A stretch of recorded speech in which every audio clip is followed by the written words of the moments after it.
Shivraj medical colleges Siddha homeopathy இயற்கை மற்றும் யோகா மருத்துவ படிப்பிற்கான அட்மிஷன் நடைபெறுகிறது.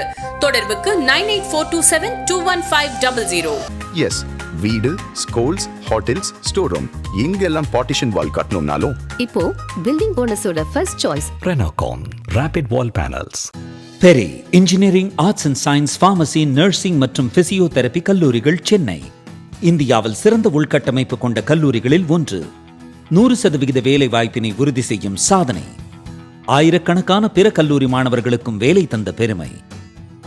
பெரி, எங்கள் கண்களில் உங்கள் கனவுகள் அப்படின்னு கேலி பண்ணிக்கிட்டு இருந்த ஒரு இடத்துல பாஜகவும் ஒரு முகம் தெரிகிற கட்சியாக, மிகப்பெரிய இளைஞர்கள் விரும்புகிற கட்சியாக ஒரு மாற்றத்தை நோக்கி அண்ணாமலையின் பிஜேபி அதை நகர்த்தி செல்லும்னு நினைக்கிற அளவுக்கு ஒரு பெரிய ஓட் பேங்க் ஒன்று கிரியேட் ஆச்சு. எஸ், அது அந்த லோக்கல் பாடி இதில் கூட கொஞ்சம் ரிஃப்ளெக்ட் ஆச்சுன்னு நான் நினைக்கிறேன். 24 எலெக்ஷன்ஸ்லேயே கொஞ்சம் ரிஃப்ளெக்ட் ஆச்சு.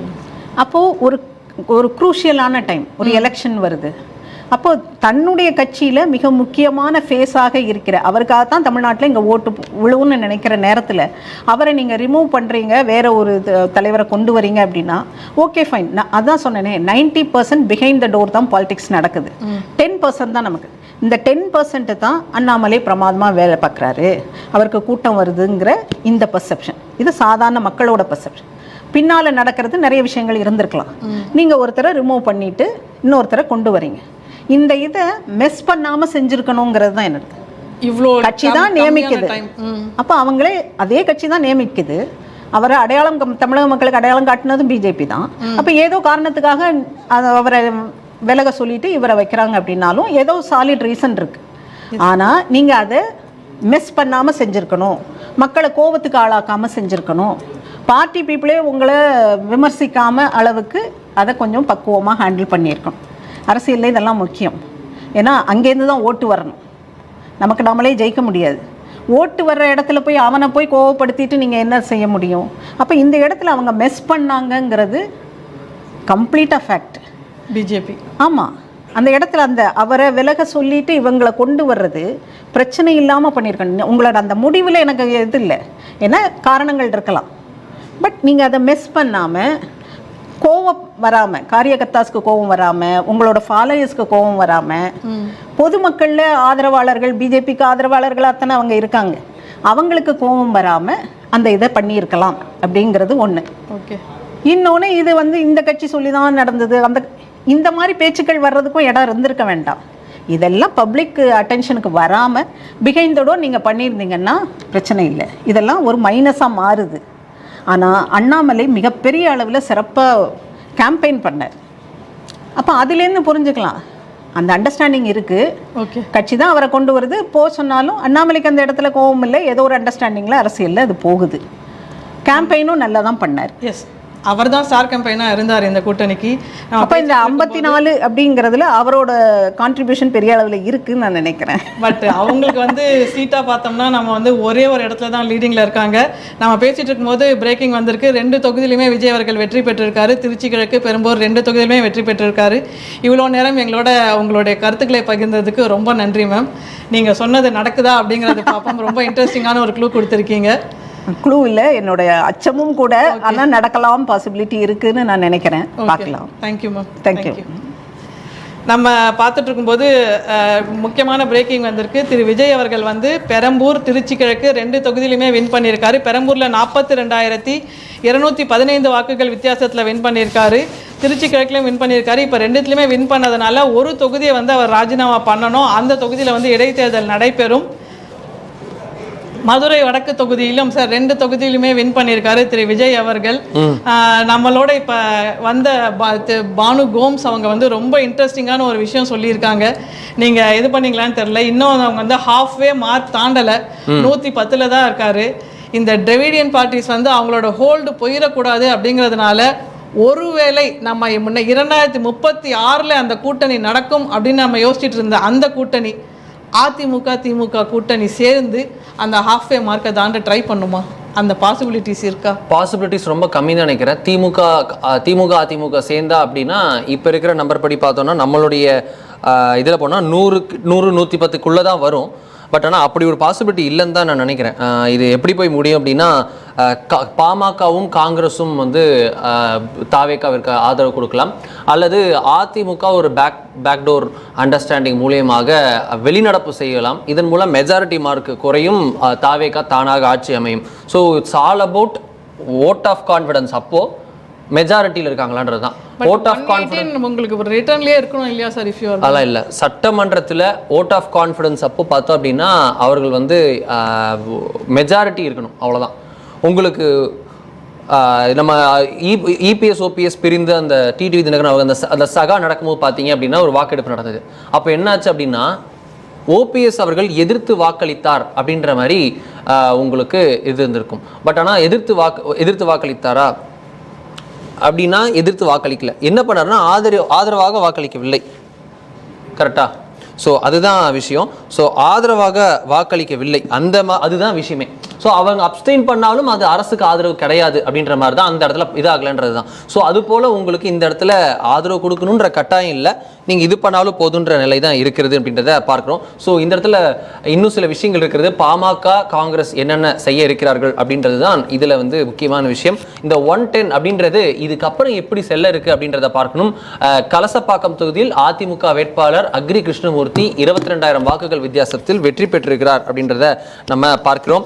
அவரும் வந்து ஒரு வெற்றி உறுதி செய்திருக்கிறார். சில முக்கியமான முன்னாள் அமைச்சர்கள் அடுத்தடுத்து வெற்றியை வந்து உறுதி செய்கிறார்கள். இதன் மூலம் வந்து அதிமுக அந்த முக்கியமான கேண்டிடேட்ஸ் இறக்கியதன் மூலம் அவர்கள் வென்றிருக்கிறார்கள் மட்டும் நம்ம இதில் பார்க்கிறோம். ஸோ 48 சீட்ஸில் இது போல ஸ்ட்ராங் கேண்டிடேட்ஸ் தான் வென்றிருக்கிறார்கள். வந்து அதிமுகவில் யார் யார் வென்றாங்க அப்படிங்கிற ஒரு இன்ட்ரெஸ்டிங்காக இருந்தால் அதிமுகலேருந்து வெளியேறி அல்லது வெளியேற்றப்பட்டவர்கள் வென்றிருக்காங்க. ரொம்ப இன்னும் இன்ட்ரெஸ்டிங்கான ஒரு ஃபேக்டா இருக்கு. ஸோ அதிமுக வந்து வெளியேற்ற நாடுல இவர் நம்ம வைத்தியலிங்கம், போடிநாயக்கனூர்ல வந்து திரு ஓ பன்னீர்செல்வம், செங்கோட்டையன், ஆலங்குளத்தில் வந்து மனோஜ் பாண்டியன், கோபிச்செட்டிப்பாளையத்தில் செங்கோட்டையன் அப்படின்னு பல பேர் பார்த்தீங்கன்னா, ஏன் நம்ம வந்து விஎஸ் பாபு, இந்த குளத்தூர் தொகுதியிலே விஎஸ் பாபு அவர் டிஎம்கேலேருந்து வெளியேறி ஏடிஎம்கேக்கு போயிட்டு அதுக்கப்புறம் தான் அங்கே போனாங்கிற பாருங்க. ஸோ இது மாதிரி வந்து எவ்வளவு ரெட்டியார்பட்டி, ஜேசிடி பாபு, ஜேசிடி பிரபாகர், நாங்குநேரியில வந்து ரெட்டியார்பட்டி நாராயணன், ஆமா, இப்படி வந்து பாத்தீங்கன்னா ஏடிஎம்கேலேருந்து வெளியேறி அல்லது வெளியேற்றப்பட்டு போய் வேற எதுவும் திமுகலையோ இங்கேயே வேற எதுவும் முகாம் போய் சட்டமன்றத்துக்குள்ள நுழைஞ்சுவாங்க. அப்படி பார்க்கும்போது அது ரொம்ப இன்ட்ரெஸ்டிங்கான நம்பர் இருக்கு. அது மூலமா நமக்கு தெரியக்கூடிய என்னன்னா, மிஸ் பண்ணிருச்சோ, ஒரு முக்கியமான வாய்ப்பை மிஸ் பண்ணிருச்சோ அதிமுக அப்படிங்கிற கேள்வி வருது. ஏன்னா வந்து பாத்தீங்கன்னா எதிர்கட்சியாக கூட ஆக முடியாம ஒரு நிலைமை வந்து இப்ப இருக்கிற ஒரு நிலைமையில இருக்கு. ஆல்மோஸ்ட் வந்து கிட்டத்தட்ட போட்டியிட்ட முதல் தேர்தலிலேயே 1.5 கோடி வாக்குகளுக்கு மேல பெற்று more than 30% ஆஃப் கவுண்டட் நம்பர்ஸ்ல வந்து செக்யூர் பண்ணி எம்ஜிஆர் அவர்கள் பெற்ற வாக்குகளை கொண்டு வந்து பார்த்து அந்த மாதிரி நிப்பாட்டி வச்சிருக்கோம். ஸோ தனிப்பெரும்பான்மை தனித்து மட்டும் தான் கிடைக்கல, தவிர சிங்கிள் லார்ஜஸ்ட் பார்ட்டியா வந்துருச்சு. அதுவும் வந்து ட்ரிபிள் டிஜிட்ல வந்துருச்சு. அப்படிங்கும் போது கொஞ்சம் நஞ்ச சீட்டு கிடைச்சா போதும் வந்து ஆட்சியில் வந்து குழப்பம் இல்லாம தக்க வச்சலாம் அப்படிங்கிற பாக்குறோம். ஸோ அதுல வந்து இந்த அளவுக்கு வந்து ரொம்ப ஸ்ட்ராங்கான பெர்ஃபார்ம் பண்ணிருக்கக்கூடிய இடத்துல அடுத்து தேவைப்படுது வந்து மிகச்சிறந்த ஹார்ட்லி ஒரு 10 சீட்டுக்குள்ளதான் தேவைப்படுங்கிற பார்க்குறோம். இவங்க வந்து ஆட்சியை பிடிப்பதற்கு அவர்களுக்கு துணையாக யார் வரப்போகும் போது காங்கிரஸ் கட்சி முதலிடத்தில் நிற்கக்கூடிய பார்க்குறோம். காங்கிரஸ் கட்சி உள்ள வந்து கேரண்டியா வந்துருவாங்க அப்படிங்கிறக்கான மாதிரி வாய்ப்பு தெரிஞ்சு பார்க்குறோம். ஒரு ஆச்சரியமான ஒரு பெர்ஃபார்மன்ஸ் வந்து பண்ணியிருக்காங்க பார்க்குறோம். இதில் வந்து முதலிடத்தில் தாவேக்கா வந்திருக்கு. தாவேக்கா வந்து 35% வாக்குகளை பெற்றிருக்கிறது. திமுக கூட்டணி 4% குறைவாக 31% வாக்குகளை பெற்றிருக்கிறது. அதிமுக கூட்டணி அதை விட ஒரு 3% குறைவாக 28% வாக்களை பெற்று பார்க்கிறோம். இதுவரை 3,25,00,000 வாக்குகள் எண்ணப்பட்டுள்ளன. 3,20,00,000 இன்னும் வந்து 1,40,00,000 வாக்குகள் என்ன வேண்டியிருக்காங்க நம்ம புரிஞ்சுக்கணும். இன்னும் 1,40,00,000 வந்து இந்த கவுண்டிங் வந்து போயிட்டே இருக்கும், முடியல அப்படிங்கிற பார்க்கிறோம். இந்த நம்பர்ஸ் வந்து இன்னும் காங்கிரஸ் அப்படின்னு பார்க்கிறோம். ஏன்னா நிறைய இடங்கள்ல வந்து வாக்கு வித்தியாசம் ரொம்ப கம்மியா இருக்கிறது. வெற்றி பெற்றவர்கள் அறிவிப்பதை தவிர மற்ற நம்பர் எல்லாமே கொஞ்சம் கவனமாக பார்த்து கொண்டு போக வேண்டியிருக்கு. ஸோ தாவேக்கா வந்து ஸ்ட்ராங்காக சிங்கிள் லார்ஜஸ்ட் நம்பர் 1 பார்ட்டி அப்படிங்கிற இடத்துல வந்து தமிழ்நாட்டின் 35% வாக்குகளை போலானல 35% வாக்குகளை வந்து வாங்கியிருக்குன்னு பார்க்கிறோம். நம்ம வந்து திமுக கூட்டணி ஒட்டுமொத்தமாக கூட்டணி நல்லா கவனிக்க வேண்டிய விஷயம். எப்படி 2024 பாஜக சொன்னோம் தனியா வந்து 240 சீட் அப்படிங்கிற சொன்னோம். ஆனா இந்தி கூட்டணி மொத்தமா சேர்ந்து 240 வரலங்கிற பார்க்கிறோம். அது மாதிரி தாவேக்கா வந்து தனியாக 30% வாங்கியிருக்கிற பார்க்கிறோம். திமுக கூட்டணியா வந்து 31% வாங்கியிருக்க. அதுலேயே வந்து விடுதலை சிறுத்தைகள் இருந்து 2 கம்யூனிஸ்ட் கட்சியில இருந்து காங்கிரஸ்ல இருந்து தேமுதிக இருந்து சிறுபான்மை அமைப்பு அத்தனை பேருமே உள்ள வந்திருக்கான்னு பார்க்கிறோம். ஸோ அது வந்து கூட்டமா 35 வாங்கியிருக்காங்க. அதே போல திமுக கூட்டணி பாஜக, அம்மா மக்கள் முன்னேற்ற கழகம், பாமக எல்லாம் சேர்ந்து தான் அந்த 31%, 28% அதிமுக கூட்டணி பார்க்கிறோம். Yes sir. இதுல தாராபுரம் தொகுதியில அதிமுக வேட்பாளர் சத்யபாமா 16,000 வாக்குகள் வித்தியாசத்தில் வெற்றி பெற்றிருக்கிறார். அதே போல திருச்செந்தூர் தொகுதியில் அமைச்சராக இருந்து தற்போது முன்னாள் அமைச்சராக ஆக இருக்கக்கூடிய அனிதா ராதாகிருஷ்ணன் அவர்கள் வெற்றி பெற்றிருக்கிறார். கவுண்டம்பாளையம் தொகுதியில அங்க வந்து இது வரைக்கும் வேற யாருமே அதிமுக எப்பவுமே அதிமுக ஜெயிக்கக்கூடிய கவுண்டம்பாளையம் தொகுதியில பார்த்தோம் அப்படின்னா விசில் புரட்சி வெடித்திருக்கிறது. அங்க பார்த்தோம்னா உங்களுக்கு கனிமொழி அப்படின்ற டிவிகே உடைய வேட்பாளர் வந்து வென்றிருக்கிறார் அப்படின்றத பார்க்கிறோம். ஸோ உங்களுக்கு ஓவராலா பல இடங்கள் அடுத்தடுத்த வெற்றி. திருச்சி கிழக்குல திரு விஜய் அவர்கள் வெற்றி பெற்றார். ஸோ 2 இடத்திலும் வெற்றி, 2 இடத்திலும் சர்டிபிகேட் வாங்கியிருக்கிறார்.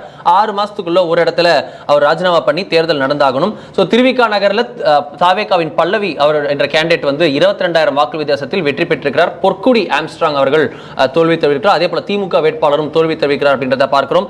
உங்களுக்கு புசி ஆனந்த் அவர்கள் டி நகர் தொகுதியில் 10,000 வாக்குகள் வித்தியாசத்தில் வெற்றி பெற்றிருக்கிறார். இது அடுத்தடுத்த வெற்றிகள் உங்களுக்கு ஃபுல்லா அதிமுக பாத்தீங்கன்னா முன்னாள் அமைச்சர் அக்ரி கிருஷ்ணமூர்த்தி வந்து 22,982 வாக்குகள் வித்தியாசத்தில் வந்து வெற்றி பெற்றிருக்காரு. திருச்சி கிழக்குல 26,000 வாக்குகள்ல வந்து விஜய் வெற்றி பெற்றிருக்காரு. அநேகமா அப்படி பார்த்தா பெரம்பூர் தான் கூடுதலான வாக்கு வித்தியாசத்தில் வெற்றி பெற்றிருக்காரு நினைக்கிறேன்.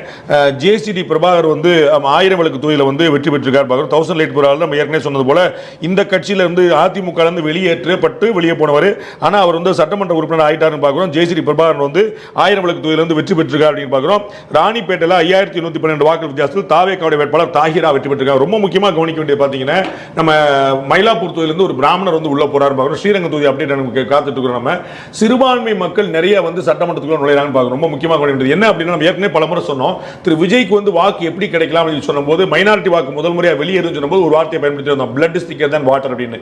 திமுக வந்து காங்கிரஸ் திமுக எல்லாமே சிறுபான்மையுடைய தோழமை இயக்கங்களா சிம்பத்தைசர்ஸா இருந்தாங்க. ஆனா திரு விஜய் வந்து சுயமே வந்து சிறுபான்மையினர் இருந்தார். நானே வந்து ஜோசப் விஜய்னு சொல்லி சொன்னார். அப்ப நம்முடைய ஆதரவு பெற்ற ஒருத்தர் வெற்றி பெறுவதை விட நம்ம ஆளே ஒருத்தர் வந்து வெற்றி பெறுவது ரொம்ப முக்கியமான ரோல் அப்ளை பண்ணுச்சு. நீ பாத்தீங்க, நீங்க நாகப்பட்டினத்துல ஒரு மசூதியில ஒரு சண்டை பிடிச்சதை பார்த்தோம். அவங்க வந்து திமுக வாக்களின்னு சொன்னபோது அங்க கூட இளைஞர்கள் சண்டை பிடிச்சான்னு பார்த்தோம். கன்னியாகுமரியில் பல சர்ச்சுகள்ல ஃபாதர்கள் வந்து லேசா வந்து இந்த மாதிரி திமுக வாக்களின்னு சொன்னபோது அங்க வந்து அந்த இது எல்லாமே வந்து ஒரு பெரிய எதிர்ப்பலை காட்டுச்சு. அப்ப என்னன்னா முக்கியமா மதுரை மத்தியில் பாக்குறீங்க முஸ்தபா வெற்றி பெற்றிருக்காரு, இங்க தாகிரா வெற்றி பெற்றிருக்காங்க. இது மாதிரி நிறைய சிறுபான்மை இஸ்லாமியர்கள் கிறிஸ்டியர்கள் நிறைய கிறிஸ்தவர்கள் இஸ்லாமியர் நிறைய பேர் வந்து உள்ள வெற்றி பெற்று சட்டமன்ற உறுப்பினர் போறாங்க. அப்ப வந்து திமுக ஆதரவு பெற்று இருந்தா என்ன இருக்கும் அப்படின்னா அதுல கூட்டணி கட்சியா இருக்கக்கூடியவங்க மட்டும் தான் போயிருப்பாங்க. திமுக இருந்து யாரும் வெற்றி பெற்று போறதுக்கான வாய்ப்பு இருக்கும்போது செஞ்சி மஸ்தான் ஒருத்தர் கொடுத்திருந்தாங்க, நாசர் கொடுத்திருந்தாங்க, இந்த மாதிரி தான் கொடுத்தாங்க. அப்ப வந்து இந்த மாதிரி ஒருத்தர் வந்து கொடுத்து போய் செகண்டரியா போய் நிக்கிறதுக்கு நம்முடைய கட்சியில இருந்து நம்ம சமூகத்துல இருந்து இருப்பாங்கன்னு பார்க்கும்போது இது வந்து அநேகமாக ஒரு கட்சியில இருந்து அதிகம் சிறுபான்மை மக்கள் சென்ற சட்டமன்றமா இருக்கும். ஒரு கட்சியில இருந்து அதிக சிறுபான்மை மக்களை சட்டமன்ற உறுப்பினராக கொண்டிருக்கக்கூடிய ஒரு அசம்பிளியா இருக்கக்கூடிய வாய்ப்பு இருக்கு. அப்ப வந்து நிறைய பேருக்கு வாய்ப்பு நம்ம எந்தெந்த தொகுதியில் யார் யார் சொல்லி பார்த்தாங்க. அது வந்து பாத்தீங்கன்னா அந்த ஓட் ஸ்பிளிட் வந்து காங்கிரீட்டா திமுகவுடைய பிரதானமான ஓட்டு வங்கியில ஒரு பிளவு ஏற்படுத்தி பார்க்கிறோம். ஒருவேளை இந்த மைனாரிட்டி ஓட்டு வந்து பிளவுபடாமல் இருந்திருந்தால் அப்ப வந்து இது வந்து திரு விஜய்க்கு வந்து இந்த வெற்றி கிடைச்சிருக்குமாங்கிற கேள்வி இருக்கு. மைனாரிட்டி ஓட்டுல அவர் பண்ண கிரியேட் பண்ண டென்ட் தான் வந்து பாத்தீங்கன்னா டிஎம்கே தான் 2வது இடத்துல இருக்கு. ஸோ டிஎம்கே 3வது இடத்துல இருந்துச்சுன்னா நீங்கள் அதை தாண்டி வேற நிறைய விஷயங்கள் ஒர்க் ஆயிருக்குன்னு சொல்லலாம். ஆன்டி இமேஜ் ஒர்க் பண்ணிருக்கிறது டவுட்டே இல்லை. அதை தாண்டி மைனாரிட்டி ஓட் ஸ்பிளிட் வந்து ரொம்ப முக்கியமாக வந்து போயிருக்கு. அப்போ வந்து 2 பாயிண்ட் இதில் கிடைக்குது. ஒன்று வந்து மைனாரிட்டி அப்பீஸ்மெண்ட் அப்படிங்கிற பாலிடிக்ஸ், இன்னொன்று வந்து பணம். இந்த பணம் கொடுத்தா ஜெயிச்சலாம் அப்படிங்கும்போது அதிமுக திமுக 2 பேரும் பணம் கொடுத்தான்னு பார்த்தா எல்லா தொகுதியிலுமே கொடுத்தா மாதிரி 234 தொகுதியில் நான் பணமே கொடுக்கலப்பான்னு ஒரு 34 தொகுதியாக சொல்லுவாங்களான்னு தெரியல. ஒரு 34 ஏடிஎம்கே டிஎம்கே கேண்டடா சொல்லுவாங்களான்னு தெரியல. ஆனால் வந்து தாவேக்கான ஒரு 34 கேண்டட் தான் கொடுத்துருப்பாங்களே, கொடுக்கவே இல்லைன்னு சொல்ல முடியாது. மொத்தமாக 234 ஒரு 30-35 தான் கொடுத்துருப்பாங்க. அப்போ வந்து பணத்தை 2 பக்கம் வாங்கிட்டு ரொம்ப தெளிவா வந்து மாத்தி ஓட்டு போடுற வந்து சிந்தனை மக்கள் வந்து சோ பணம் கொடுத்தா ஓட்டு போடலாம் அப்படிங்கிறது காலியா இருக்கு. மைனாரிட்டி அப்பீஸ்மெண்ட் பண்ணா ஜெயிச்சலாம் அப்படிங்கிறது காலியா இருக்கு. அப்ப மைனாரிட்டி அப்பீஸ்மெண்ட்ல திமுக கூட்டணி, திமுக மட்டுமே இல்ல அந்த கூட்டணி எல்லா கட்சிகளுமே சிறுபான்மை மக்களுக்கு அவ்வளவு உறுதுணையா இருந்திருக்காங்க. அப்ப அத்தனையுமே பார்த்துக்கிட்டே இருந்த சிறுபான்மை மக்கள், அத்தனையுமே கூடவே இருந்த சிறுபான்மை மக்கள் தன்னுடைய சமூகத்தை ஒருத்தர் வந்துட்டு ஆமா நான் ஜோசப் விஜய் சொன்ன போது நான் உங்களுக்கு சொன்னேன், உங்களுக்கு ஞாபகம் நினைக்கிறேன், கடந்த ரம்ஜான் போதே இஸ்லாமிய பெருமக்களுடைய வாக்கு ரொம்ப பெருசா அங்க போகக்கூடிய வாய்ப்பு இருக்கு. ஏன்னா அவர் நடந்து கொண்ட விதம், அந்த துணி நூல் போட்ட குள்ளா, அந்த ஒயிட் இந்த வேட்டி மாதிரி இருந்தக்கூடிய மூட்டுன கைலின்னு சொல்லி எங்க ஊர்ல சொல்லுவாங்க, அந்த கைலி தரையில துவா இருந்துட்டு அவர் எடுத்த நோன்பு தந்த விஷயம். Sorry to interrupt sir, Madurai கிழக்கில் திமுகவுடைய ஸ்ட்ராங் மேன், திமுகவுடைய அமைச்சர் மூர்த்தி அவர்கள் தோல்வி அடைந்திருக்கிறார். தாவேகா வேட்பாளர் கார்த்திகேயன் வெற்றி பெற்றிருக்கிறார். 16,000 வாக்குகள் வித்தியாசத்தில் அவர் வெற்றி பெற்றிருக்கிறார் அப்படின்றத பார்க்கிறோம். பரமக்குடி தொகுதியில் அதே போல திமுக வேட்பாளர்களும் அதே போல அடுத்தடுத்து நடக்கிறது. உங்களுக்கு திருச்செங்கோடு தொகுதியில் பார்க்குறோம் தாவேகாவினுடைய முக்கிய பிரமுகர்கள் ஒருவரான அருண்ராஜ் ஐஆர்எஸ் 26,000 வாக்குகள் வித்தியாசத்தில் வெற்றி பெற்றிருக்கிறார். சாரி, ரொம்ப மிக முக்கியமான டிஃபரன்ஸ் பார்த்தீங்கன்னா ஐஆர்எஸ் வந்து அவருமே இப்போ கூட பார்த்தீங்கன்னா முக்கியமாக தாவேகா வந்து ஒரு அமைச்சரவை அமைத்தால் அதில் ஒரு முக்கிய பங்கு வகிக்கக்கூடிய அளவுக்கு வந்து முக்கியமானவர். ஏன்னா ஆரம்ப காலத்திலிருந்தே விஜயை சப்போர்ட் பண்ணிட்டு இருக்கார். அவருக்காக தான் ஐஆர்எஸ் பதவியை ராஜினாமா பண்ணிட்டு வந்தார். எப்படி பாஜக அண்ணாமலை வந்து ஐபிஎஸ் பதவியை ராஜினாமா பண்ணிட்டு வந்தாரோ அந்த மாதிரி வந்து ஸோ வந்து ப்ராபபிள் மினிஸ்டர்ஸ் அப்படின்னு வந்து தாவேகாவுடைய கேபினட்டை நம்ம டிசைன் பண்ண ட்ரை பண்ணலாம். ஸோ அது வந்து ஒரு இன்ட்ரெஸ்டிங்கான ஃபைட்டாக இருக்கும். அதில் நீங்கள் பார்த்தீங்கன்னா நம்ம மயிலாப்பூரில் வெங்கட்ரமணனாக இருக்கட்டும், அவர் வந்து அதே மாதிரி ஐஆர்எஸ் இவராக இருக்கட்டும், ஆதவர்ஜனாக இருக்கட்டும், செங்கோட்டையனாக இருக்கட்டும், ஆனந்தா இருக்கட்டும், நம்ம வந்து ஏற்கனவே ஒரு 28 தொகுதி போட்டாங்க பார்த்தீங்களா, அது அப்படியே வந்துரும் போல இருக்கு. நம்ம வந்து அதில் வந்து இந்த அமைச்சருங்க அந்த அமைச்சருங்க பாண்டி எங்கன்னு தெரியணும். லெஃப்ட் பாண்டி அப்படின்னு நிறைய பேர் இருக்காங்க. ஆமா, அது மாதிரி நிறைய பேர் வந்து உள்ள பாத்தீங்கன்னா வந்து உள்ள கொண்டு காட்டான்னு பார்க்கணும். ஸோ அந்த அமைச்சரை எப்படி அமைப்பது ஒரு இன்ட்ரெஸ்டிங்கான விஷயமா பார்க்கணும். ஸோ தாவேகா வந்து ஆட்சியை பிடிக்கிறது, ஆட்சி அமைக்கிறதுங்கிறது ஆல்மோஸ்ட் 90% ப்ரூவ் ஆயிடுச்சு. இன்னும் வந்து கிட்டத்தட்ட ஒரு 1.5 கோடி வாக்குகள் என்ன வேண்டி இருந்தாலும் கூட இது வந்து பெரிய அளவுக்கு வந்து ஸ்விஃப்ட் ஆகி மாறுமா அப்படிங்கிறது தெரியல. யார் யாருக்கு எவ்வளவு சீட்டுங்கிற அந்த ஃபைனல் நம்பர்ஸ் தான் ரெஸ்ட் பண்ண வேண்டியிருக்கிறத தவிர மற்றபடி வந்து மூர்த்தி அவர்கள் பின்னாடி சந்திச்சிருந்தார். ஒரு தோல்வி அடைக்கிற ஒரு பெரிய விஷயம் அது வந்து எதிர்பார்க்கப்பட்டதான். ஏன்னா அவருக்கு வந்து பெரிய ஒரு ஆன்டி கமிட்ஸ் அங்கே இருந்துச்சுங்கிற பார்த்தோம். நம்ம வந்து அவருக்கு வந்து ரெண்டு பக்கமும் கூட்டணி கட்சிகளுக்குள்ளே பெரிய எதிர்ப்பு, காங்கிரஸ் கட்சியை கடுமையான எதிர்ப்பு தெரிவிச்சது. அப்போ வந்து மிக முக்கியமாக பார்க்க வேண்டியது கூட்டணி கட்சிகள் ஒருத்தருக்கு ஒருத்தர் வேலை பார்த்தாங்களா. தாவேகா பொறுத்தவரைக்கும் அந்த பிரச்சனையே கிடையாது. உங்களுக்கு தெரியும், சொந்த கட்சிக்காரங்களே வேலை பார்க்காத பல இடங்களில் தாவேகால நிறைய தொகுதியில் 234 தொகுதியில் ஒரு 30 தொகுதியிலேயாவது வந்து எங்க கேண்டிடேட் வேலையை பார்க்கல இருப்பாங்க. யாரு? தாவேகா கேண்டிடேட்டே வேலை பார்க்கல அப்படின்னு சொல்லிட்டு. ஆனா பாத்தீங்கன்னா அவங்க வந்து கடுமையான ஓட்டுகள் வாங்கியிருக்காங்க. அப்ப என்ன மக்கள் வந்து இந்த பிரச்சார முறை 3வது பாயிண்ட், ஒன்னு சிறுபான்மை அப்பீஸ்மெண்ட், இன்னொன்னு மணி. இந்த 3வது பாயிண்ட் முக்கியமாக டேக்அவே என்ன இருக்கு பாத்தீங்கன்னா, இந்த பிரச்சார முறை கம்ப்ளீட்டா மாறி நிற்குது. தமிழ்நாடு முழுக்க 234 தொகுதிக்கும் போய் தான் பிரச்சாரம் பண்ணுங்கிற அவசியம் இல்லை. நேரடியாக மக்கள்கிட்ட போய் சேர்றதுக்கான டிஜிட்டல் பிளாட்ஃபார்ம்ஸ் வந்துருச்சு. மக்கள் வீட்டிலேயே உட்காந்து 6 அமர விஜய் என்ன பேசினாரு, ஸ்டாலின் என்ன பேசினாரு, எடப்பாடி என்ன பேசினாரு, யார் பேசுறது உண்மை இருக்கு, யார் பேசுறது நம்பலாம் அப்படின்னு அவர் உட்கார்ந்த இடத்துல முடிவு பண்றாங்க. ஸோ வந்து நீங்க கூட்டமா போய் பேச வேண்டியது. லாஸ்ட் 6 நாள் ஏப்ரல் 14 இருந்து ஏப்ரல் 21 வரைக்குமான நாட்களில் பார்த்தோம்னா விஜய் அவர்கள் பேசியது மொத்த நிமிடங்கள் 35 நிமிஷம். இதுல ஒய்எம்சிஎல்லையே மீதி நேரம்லாம் அதிகமாக பேசியிருக்காரு. ஸோ அவர் நிறைய ரோட் ஷோஸ் பண்ணாரு. ஸோ த ஸ்கிரீன் அப்பியரன்ஸ், அந்த ரீச், வீட்டுக்கு வீடுல நான் சேர்ந்திருக்கேன், அதுக்கப்புறம் தான் அரசியலுக்கே வந்தேன்னு சொன்ன விஜயோடைய வார்த்தை அந்த இது அப்படியே பளிச்சிருக்குன்றதை பார்க்க நோ டவுட். நம்ம வந்து அந்த ரீச் வந்து ரொம்ப முக்கியமான விஷயமா பார்க்குறோம். இதில் வந்து எடப்பாடி தொகுதியில் வந்து திரு எடப்பாடி பழனிசாமி அவர்கள் வந்து 95,719 வாக்குகள் வித்தியாசத்தில் வெற்றி இல்ல வித்தியாசம் வாங்கியிருக்காரு. அந்த நம்பர் 2ல வந்து டிவி சின்னத்தை போட்டுட்டேன். அங்க வந்து அவருடைய வேட்பாளருடைய தாவேகாவுடைய வேட்பாளருடைய சின்னம் வந்து அங்க ஃபெயில் ஆயிடுச்சு. அதனால வந்து அவங்களுடைய வேட்புமனு தாக்கல் ஏற்கப்படல. அதனால வந்து அங்க டிவி சின்னத்துக்கு வந்து கொடுத்தாங்க. அவரே 50,000 வாக்குகளை வந்து பெற்றுக்காருன்னு பார்க்கிறோம். ஆதரவு கொடுத்திருந்தாங்க. ஆமா, அது வந்து அவர் கொடுத்தாங்க. அவர் பார்க்கிறோம். ஸோ நிலக்கோட்டை சட்டமன்ற தொகுதியில் வந்து டிவிக்கு வேட்பாளர் ஐயனார் வெற்றி பெற்றிருக்காரு. எடப்பாடி தொகுதியில் சுயேட்சை வேட்பாளர் தாவேகா ஆதரவு பெற்றவர் வந்து 50,000 வாக்குகள் வாங்கியிருக்காரு. எழும்பூர் தொகுதியில் 10,000 வாக்குகள் வித்தியாசத்தில் ராஜ்மோகன் வெற்றி. எக்ஸாக்ட்லி. அவருமே ஒரு ப்ராபலான லிஸ்ட்ல பார்க்கலாம். டே 1 அவர் இருந்தார். எல்லா கூட்டங்களையுமே ஒருங்கிணைக்கிற அவருடைய வேலையா இருந்துச்சு. அவர் பட்டியலின சமூகத்தை சேர்ந்தவர். அங்க வந்து ரொம்ப கடுமையான போட்டி விட்டு வென்றாருங்கிற பார்க்கும். சோ அவருமே இந்த ப்ராபபிள் அமைச்சர் லிஸ்ட்ல வந்து ஓடி இருக்கலாம் பார்க்கலாம். வேளச்சேரி தொகுதியில் தாவேகா வேட்பாளர் குமார் 33,000 வாக்குகள் வித்தியாசத்தில் வெற்றி பெற்றிருக்கிறார். டாக்டர் கிருஷ்ணசாமி புதிய தமிழன் கட்சியுடைய தலைவர் அதிமுக கூட்டணி எதிர்பார்த்தார். அதிகமான சீட்டு கேட்கிறார் அப்படின்னு சொல்லிட்டு அவரை ஏற்க முடியாதுன்னு சொல்லிட்டு கழிச்சு விட்டுருந்தாங்க. அவர் வந்து congratulations from the new Tamil Nadu party to Tamil Nadu Vijay. அது வந்து தமிழ்நாட்டில் புதிய கட்சி அப்படிங்கிறது வந்து ஒரு புதிய தலைமையை நோக்கி போயிருக்கிறாங்க.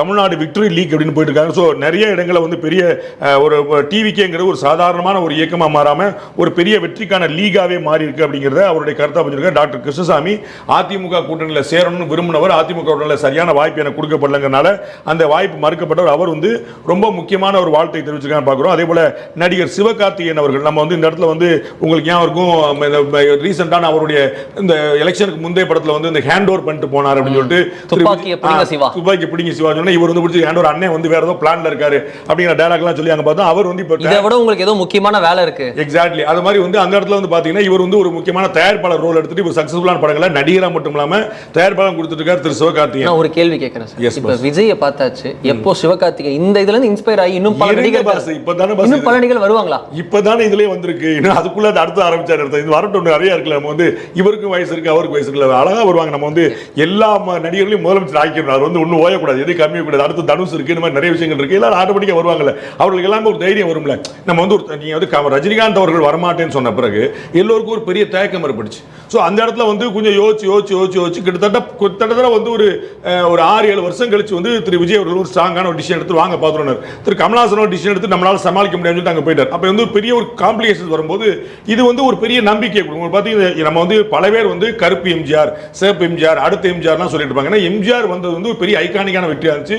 அப்போ நாமளும் சரியா மூவ் பண்ணா வந்துடலாம் அப்படிங்கிற மாதிரி இருந்துச்சு. அப்போ இந்த இடத்துல திரு விஜய் அவர்களுடைய பெற்றக்கூடிய வெற்றி வந்து அடுத்தடுத்த தலைமுறைக்கு நிறைய வந்து ஒரு நம்பிக்கையை கொடுக்கும். இந்த இடத்துல வந்து திரு அணைக்கட்டு தொகுதியில் அதிமுக வேட்பாளர் வேலழகன் 6700 வாக்கு வித்தியாசத்தில் வெற்றி பெற்றிருக்கிறார்.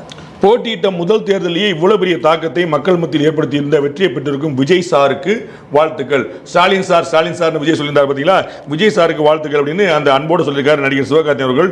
நீங்கள் திரைத்துறையை சார்ந்தவர் என்பதில் கூடுதல் மகிழ்ச்சி, மக்கள் பணி சிறக்க வாழ்த்துக்கள் சார் அப்படின்னு நடிகர் சிவகார்த்திகேயன் சொல்லியிருக்காருங்க பார்க்குறோம். ரொம்ப முக்கியமான ஒரு வாழ்த்தா நம்ம பார்க்குறோம். அதில் வந்து திருச்சி கிழக்கு தொகுதியில் 26 வாக்கு வித்தியாசத்தில் விஜய் அவர்கள் வெற்றி பெற்றிருக்காரு. ஜேசிடி பிரபாகரன் அவர்கள் வந்து 1000 விளக்கு தொகுதியில் வந்து வெற்றி பெற்றிருக்காரு.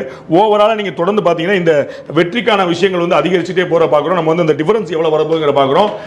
அதிமுக பாஜக தேசிய ஜனநாயக கூட்டணி ஓவராலாவே ஒரு 51 சீட்ல தான் முன்னிலை இருக்காங்க பார்க்கிறோம். வேற திமுக கொஞ்சம் கொஞ்சமா நிதானமா மெதுவா அந்த நம்பர் கூட்டிட்டே போறாங்க. 74 சீட்ல வந்து திமுக கூட்டணி முன்னிலை வைக்கணும்னு பார்க்கிறோம். இன்னொரு விதத்துல திரு விஜய் சொன்னது வந்து இன்னொரு கருத்து உண்மையாச்சு. இது வந்து திமுகவுக்கும் தாவேக்காக்குமான போட்டின்னு சொல்லி சொன்னாரு, மற்றும் பலர் சொல்லி சொன்னாரு. அதையும் கூட மெய்ப்பிச்சு காட்டான்னு பார்க்கிறோம். ஸோ திமுக தான் போட்டிங்கிறது நம்பர் 1 கட்சியா தாவேக்கா வந்து எமர்ஜ் ஆயிருக்கு, நம்பர் 2 கட்சியா திமுக தான் இருக்கு. ஸ்டாலின் சாருக்கும் நமக்கு தான் போட்டி சொன்னதை அதையும் நிரூபிச்சு பார்க்கிறோம். அதிமுக கூட்டணியை மற்றும் பலர் சொல்லி இருந்தாரு, அந்த மாதிரி தான் அது ஓரமா போய் நிற்கிற 3 இடத்துல போய் நிற்கிற பார்க்கிறோம். ஸோ வந்து திரு விஜய் அவர்கள் என்ன சொன்னாரோ அதை வந்து ரொம்ப தெளிவாக கொண்டு போயிருக்காருங்கிற பார்க்கிறோம். விழுப்புரம் தொகுதியில் திமுக வேட்பாளர் லட்சுமணன் வந்து 4100 வாக்குகள் வித்தியாசத்தில் வெற்றி பெற்றிருக்கிறார். கடந்த முறை அதே தொகுதியில் வந்து திரு சி வி சண்முகம் போட்டியிட்டு தோல்வியடைந்திருந்தார். இம்முறை அவர் மயிலம் தொகுதியில் போட்டியிட்டு வெற்றி பெறவே இம்முறையில் இவர் வெற்றி பெறுகிறார். ஊத்தங்கரை தொகுதியில் தாவேகா வேட்பாளர் இளையராஜா 5000 சொச்சம் வாக்குகள் வித்தியாசத்தில் வெற்றி பெற்றிருக்கிறார். நமக்கு இப்போ வந்து 2 இடைத்தேர்தலுக்கு தேவைப்படுது. ஒன்னு வந்து திரு சி வி சண்முகத்துக்கான மாநிலங்களவை தேர்தலுக்கான இடைத்தேர்தல். ஸோ அந்த இடத்துல வந்து அவர் ராஜினாமா பண்ணி சட்டமன்றத்துக்குள்ள போறாரு. அவர் என்ன இது அடுத்த 5 வருஷம் நிற்குது, அது வந்து ஏடிஎம்கே வேற யாருக்காவது கொடுத்துக்கலாம் அப்படிங்கிற கணக்கு. அதனால அங்கே ஒரு இடைத்தேர்தல் வந்து ராஜ்யசபாக்கான காத்திருக்கு. அதே போல இந்த பக்கம் வந்து பாத்தீங்கன்னா திருச்சி கிழக்கா பெரம்பூரா ஏதோ ஒரு தொகுதியில் வந்து அவர் ரிலீவ் ஆவாரு. அப்ப அந்த இடத்துல ஒரு இடைத்தேர்தல் வருங்க. ஸோ உடனடியாக 2 இடைத்தேர்தல் கண்மணி தெரியும் நம்ம புரிஞ்சுக்கலாம். எஸ், இதில் குடியாத்தம் தொகுதியில் தாவேகா வேட்பாளர் சிந்து 7100 வாக்குகள் வித்தியாசத்தில் வெற்றி பெற்றிருக்கிறார். அவரும் வந்து ஒரு பெரிய அங்கே சிக்னிஃபிகன்ஸ். அந்த குடியாத்தம் வேலூர் சைடில் ஃபுல்லாக டிஎம்கேயோட ஸ்ட்ராங் ஹோல்டாக இருந்த இடம். அந்த டோட்டல் பெல்ட்டே வந்து டிஎம்கேக்கு பெரிய சேலஞ்சாக இருக்கின்றதை பார்க்குறோம். மதுரை சோழவந்தானில் தாவே